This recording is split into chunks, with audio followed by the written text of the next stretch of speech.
दोस्तों, तो आज हम लोग पढ़ने वाले हैं पाल कला के विषय में। पाल कला क्या है? बिहार की एक अद्वितीय विरासत के रूप में जानी जाती है। 8वीं सदी से 12वीं सदी के मध्य पूर्वी भारत की एक उत्कृष्ट कलात्मक परंपरा का हम लोग विश्लेषण करने वाले हैं। तो आइए देखते हैं। एक कलात्मक स्वर्ण युग का उदय। समय और स्थान को देखें तो पाल कला का विकास पूर्वी भारत विशेषकर बिहार और बंगाल में 8 से 12वीं सदी के मध्य हुआ था। ठीक है।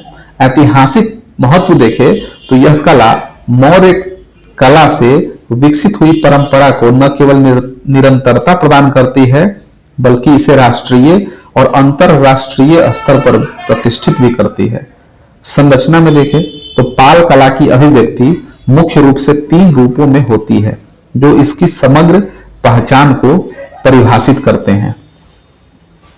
पाल कला के 3 स्तंभ: स्थापत्य कला, मूर्ति कला, चित्रकला। स्थापत्य कला में महाविहार, स्तूप, चैत्य और मंदिर। मूर्ति कला कांस्य एवं पाषाण की मूर्तियां। चित्रकला में पांडुलिपि और भित्ति चित्र। स्तंभ 1 स्थापत्य कला को देखें तो आस्था और ज्ञान के लिए निर्माण। पाल कला में वास्तुकला ने अभूतपूर्व ऊंचाइयों को छुआ, जिसमें अनेक महाविहार, स्तूप, चैत्य और मंदिरों का निर्माण हुआ। इस काल की वास्तुकला पर धर्म का प्रभाव स्पष्ट रूप से दिखाई देता है। प्रमुख विशेषताएं देखें तो सामग्री पक्की ईंटों पर आधारित भवनों का निर्माण इसकी मुख्य विशेषता है। सजावट देखें तो दीवार के बाहरी हिस्सों पर मिट्टी की तख्तियों से सजावट का काम किया गया है। योजना देखें तो निर्माण एक विशिष्ट योजना के आधार पर किया जाता था जो तात्कालीन आर्थिक समृद्धि का परिचायक है। उदाहरण के रूप में देखें ओदंतपुरी, नालंदा, विक्रमशिला, सोमपुर महाविहार। महाविहार बौद्ध शिक्षा के महान केंद्र। ठीक है। तो उद्देश्य इसका क्या था कि महाविहारों का निर्माण बौद्ध भिक्षुओं के निवास तथा शिक्षा केंद्रों के रूप में हुआ। संरचनात्मक विशेषताओं को देखें तो आयताकार भवन, पक्की ईंटों से निर्मित, खुला आंगन जिसके चारों ओर बरामदे होते थे। बरामदे के पीछे भिक्षुओं को रहने के लिए कमरे होते थे। कुछ भवन 2 मंजिला भी होते थे जिस पर जाने के लिए सीढ़ियां होती थी। प्रमुख महाविहार एवं उनके निर्माता तो उदंतपुरी महाविहार के निर्माता गोपाल, विक्रमशिला महाविहार के धर्मपाल, सोमपुरी महाविद्यालय जो कि वर्तमान में बांग्लादेश में है तो उसके निर्माणकर्ता धर्मपाल, नालंदा महाविहार गुप्त काल में निर्मित हुआ था कुमार गुप्त के समय, परंतु पाल शासकों द्वारा संरक्षण प्राप्त हुआ था। ठीक है। यहां पर इसकी सामान्य योजना दी गई है तो इसे भी आप देख लें। पवित्र संरचनाएं स्तूप, चैत्य और मंदिर। तो हमने एक जगह महाविहार को देखा जो कि शिक्षा का केंद्र था, दूसरा हम देख रहे हैं स्तूप, चैत्य और मंदिर। चैत्य बौद्ध पूजा केंद्रों के रूप में प्रसिद्ध। पाल काल में इनके स्वरूप का अत्यधिक विस्तार हुआ। ठीक है। स्तूप को देखें तो बौद्ध धर्म के प्रमुख धार्मिक केंद्र थे। पाल शासन के दौरान इनकी संरचना को और व्यवस्थित रूप में मिला। ठीक है। मंदिर को देखें, यद्यपि पाल शासक बौद्ध थे, उन्होंने हिंदू मंदिरों के निर्माण को भी प्रोत्साहन दिया। ये मंदिर नागर शैली का प्रतिनिधित्व करते हैं। उदाहरण के लिए गया में स्थित विष्णुपद मंदिर का अर्धमंडप, कहलगांव का गुफा मंदिर, ये सभी। स्तंभ 2 देखें, मूर्ति कला, पाषाण और कांस्य में जीवंत कला। पाल कला के दौरान मूर्ति कला के क्षेत्र में अभूतपूर्व विकास हुआ। गुप्त परंपरा ने पाल शासकों के संरक्षण में एक नई ऊंचाई हासिल की जिसे पाल मूर्ति कला स्कूल के रूप में जाना जाता है। कांस्य मूर्तियों में देखें तो सांचे में ढालकर बनाई गई मूर्तियां। प्रमुख केंद्र नालंदा, बोधगया, राजगीर, कुकरिहार और बिहार शरीफ। ठीक है। पाषाण को देखें, पाषाण में बनी मूर्तियों को देखें तो काले बेसाल्ट पत्थर से निर्मित जो मुंगेर और संथाल परगना से प्राप्त होता था। विषय देखें तो अधिकांश मूर्तियां बौद्ध धर्म जिसमें कि बुद्ध और अवलोकितेश्वर से प्रेरित थी, परंतु हिंदू देवी देवताओं जिसमें कि विष्णु, बलराम, उमा महेश्वर का भी निर्माण किया गया। कांस्य ढलाई की कला, धीमन और विट्ठपाल की महारत। ठीक है, ये दो कलाकार का नाम है, आप याद रखेंगे, धीमन और विट्ठपाल। सर्वश्रेष्ठ उपलब्धि देखें तो कांस्य मूर्तियों को पाल कला की सर्वश्रेष्ठ कला उपलब्धि मानी जाती है। निर्माण विधि देखें तो मूर्तियों का निर्माण सांचे में ढालकर किया जाता था, जिसमें अलंकरण की प्रधानता थी। प्रमुख कलाकार देखें तो धीमन और विट्ठपाल, जो धर्मपाल और देवपाल के समकालीन थे। कलात्मक तुलना देखें तो इन मूर्तियों की कलात्मकता की तुलना चोल काल में निर्मित नटराज की कांस्य मूर्ति से की जाती है। प्राप्ति स्थल में देखें तो नालंदा, कुकरीहार, गया और सुल्तानगंज, इन सभी स्थानों से ये मूर्ति प्राप्त हुई है।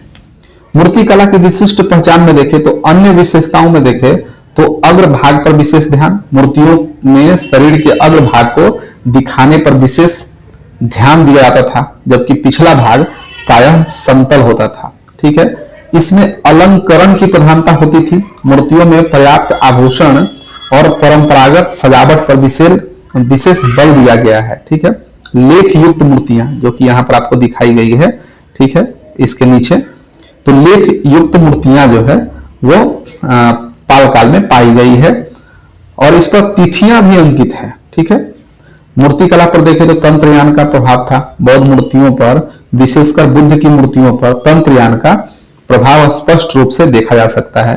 क्षेत्रीय भिन्नता में देखें तो बिहार से मिली मूर्तियां बंगाल की तुलना में अधिक मोटी तथा भारी है। ठीक है, अब हम लोग तीसरे स्तंभ की तरफ आते हैं, पाल कला के चित्रकला। ताड़पत्रों और दीवारों पर कथाएं। स्थापत्य एवं मूर्ति कला के साथ साथ पाल काल में चित्रकला के भी विभिन्न रूपों का विकास हुआ। पहला पांडुलिपि चित्र, जिसमें कि ताड़पत्र पर बनाए जाते थे। इनका उपयोग ग्रंथों की सजावट के लिए किया जाता था। प्रमुख उदाहरण में देखें तो अष्ट सहस्त्रिका, प्रज्ञा पारमिता एवं पंचरक्ष इसके उदाहरण के रूप में जाने जाते हैं। भित्ति चित्र को देखें तो दीवारों और गुफाओं पर बनाए जाते थे। विषय इसमें फल फूल, पशु, मानव तथा ज्यामितीय रूप। प्रमुख उदाहरण देखें तो सलाय टीला, नालंदा से प्राप्त अवशेष के रूप में प्राप्त हुए भित्ति चित्र। अब पाल कला की शैली और सौंदर्य को देखें तो शैलीगत विशेषताओं को देखें तो अजंता का इस पर प्रभाव पड़ा है। अजंता मतलब अजंता की गुफाओं से प्राप्त जो चित्रकला है उसका प्रभाव पड़ा है। चित्रों में अजंता जैसी मांसल और कोमल आकृतियां मिलती है और उनकी मुद्राएं भी अजंता के समान है। ठीक है, रेखाएं और वर्ण को देखें तो चक्रदार रेखाएं हैं और वर्ण की हरी आभाएं विद्यमान है। ठीक है, तारपत्र प्रारूप में देखें तो पत्र के बीच में महात्मा बुद्ध के जीवन से संबंधित चित्र और दोनों किनारों पर सुंदर अक्षरों में लेखन किया गया है। रंगों का प्रयोग देखें तो प्राथमिक रंग जिसमें कि लाल, नीला, काला, सफेद और सहायक रंग देखें तो हरा, बैंगनी, हल्का गुलाबी और धूसर, इन रंगों का प्रयोग हुआ है। इस पर प्रभाव देखें तो पाल चित्रकला पर बौद्ध धर्म की वज्रयान शाखा का स्पष्ट प्रभाव दिखलाई पड़ता है। ठीक है, संश्लेषण हम करें कि बौद्ध धर्म की एकीकृत शक्ति को, तो पाल शासक बौद्ध धर्म के अनुयायी थे, अतः कला के सभी रूपों पर इसका गहरा प्रभाव पड़ा। ठीक है, तीनों स्तंभ पर प्रभाव देखें तो स्थापत्य कला में देखें तो महाविहारों का निर्माण बौद्ध शिक्षा केंद्रों के रूप में हुआ। चैत्य एवं स्तूपों का निर्माण बौद्ध दार्शनिक स्थल के रूप में हुआ। देखिए यहां पर कही जा रही है कि बौद्ध धर्म से इसका क्या संबंध है। अगर इस तरह के प्रश्न आपसे पूछे तो इनके सभी कलाओं को जोड़ते हुए हम लिख सकते हैं। जैसे कि देखिए स्थापत्य कला में क्या दिया गया है कि महाविहारों का निर्माण बौद्ध शिक्षा केंद्रों के रूप में हुआ है। चैत्य एवं स्तूपों का निर्माण बौद्ध दार्शनिक स्थल के रूप में हुआ। मूर्ति कला में देखें तो अधिकांश मूर्तियां बौद्ध धर्म से जुड़ी हुई थी, जिसमें कि बुद्ध, बोधिसत्व, जिसमें कि मंजूश्री, अवलोकितेश्वर, तारा आदि की मूर्ति जो है वो प्राप्त हुई है। चित्रकला को देखें तो चित्रकला जो है अभी जो हमने बात किया अष्ट सहस्त्रिका, प्रज्ञा पारमिता जैसे प्रमुख पांडुलिपि चित्र जो है वो बौद्ध धर्म से ही संबंधित है। ठीक है, और भित्ति चित्रों में भी बोधिसत्व का अंकन देखने को मिलता है। तो ये सभी क्या है, इससे स्पष्ट होता है कि बौद्ध धर्म जो है, बौद्ध धर्म का इस कला पर काफी गहरा असर पड़ा है। ठीक है, पाल कला का एक संतुलित मूल्यांकन करें तो आलोचनाओं को अगर देखें तो आलोचक कहते हैं कि पाल कला में कृत्रिमता देखने को मिलती है, मूर्तियों में अलंकरण की अत्यधिक प्रधानता जिससे कृत्रिमता प्रदर्शित होती है। अलंकरण मतलब आभूषणों की प्रधानता होने के कारण इसमें कृत्रिमता दिखाई देती है। दूसरे आलोचना के रूप में की जाती है कि मौलिकता का इसमें अभाव होता है। गुप्तकालीन मूर्तियों से तुलना करें तो वैसी सहज मूर्तियां जो है उसके सौंदर्य देखने को प्राप्त नहीं होते हैं। तीसरा है अस्थायित्व की कमी। स्थापत्य में पत्थरों की जगह ईंटों का अत्यधिक प्रयोग हुआ है तो इसके स्थायित्व में भी कमी देखने को मिलती है। धार्मिक एकाग्रता मतलब धार्मिक विषयों पर अत्यधिक जोर दिया गया था, ठीक है, बजाय स्थानीय जनजीवन के। तो ये चीजें हैं तो आलोचना की जाती है। और सकारात्मक पक्ष भी देखें तो इसका हम देखते हैं कि अब यहाँ कहा गया धार्मिक एकाग्रता, लेकिन यह भी देखिए कि धार्मिक इसमें समन्वयवादी दृष्टिकोण दिखाई देता है। हिंदू और जैन धर्मों को भी कला में स्थान दिया गया जो सर्वधर्म समन्वय को दर्शाता है। तो ये बातें हैं। कलात्मक विकास देखें तो लघु चित्रकला शैली अपने प्रारंभिक रूप में इसी काल में विकसित हुई थी, ठीक है। और जनजीवन का चित्रण भी देखने को मिलता है। कला में जो तात्कालिक जनजीवन है उसका भी चित्र दिखाई पड़ता है। कुछ एक उदाहरण मिले हैं जैसे कि श्रृंगार करती हुई महिला के चित्र। तो इस प्रकार से हमने आलोचना और इसके सकारात्मक पक्ष को भी देखा। अब निष्कर्ष के रूप में हम देख सकते हैं, यहां लिखा जा सकता है कि स्पष्ट है कि पाल शासन के दौरान कला के विविध रूपों का अभूतपूर्व विकास हुआ, ठीक है। सबसे बड़ी विशेषता क्या थी कि त्रिपक्षीय संघर्ष में निरंतर व्यस्त होने के बावजूद पाल शासकों ने कला परंपरा को एक नई ऊंचाई प्रदान की। प्रभाव देखें तो पाल कला ने न केवल भारत की कला परंपरा को समृद्ध किया बल्कि इसका प्रभाव नेपाल, तिब्बत और दक्षिण पूर्व एशिया तक फैला, जिससे यह एक अंतर्राष्ट्रीय कला शैली बन गई, ठीक है। तो दोस्तों हमने पाल कला को विस्तार पूर्वक देखा, ठीक है। इसके विभिन्न कलाओं का अध्ययन किया, ठीक है। और मैं आपको बता दूं कि इस वीडियो का उद्देश्य है कि अगर आपसे बीपीएससी मुख्य परीक्षा के पेपर 1 में अगर कला और संस्कृति वाले सेक्शन से पहला प्रश्न जिसमें कि 8 या 7 अंकों का होता है, अगर वो प्रश्न पूछे तो आप उसे अच्छे ढंग से लिख पाए। इस वीडियो सीरीज का हम एक पूरी सीरीज लेके आएंगे इतिहास और कला संस्कृति को लेकर के। तो इस वीडियो का यही उद्देश्य है कि आप 7 से 8 नंबर के प्रश्नों को किस प्रकार हैंडल करेंगे उसके लिए है। तो मिलते हैं अगले वीडियो में जो कि मौर्य कला को समर्पित होगा। तब तक के लिए धन्यवाद।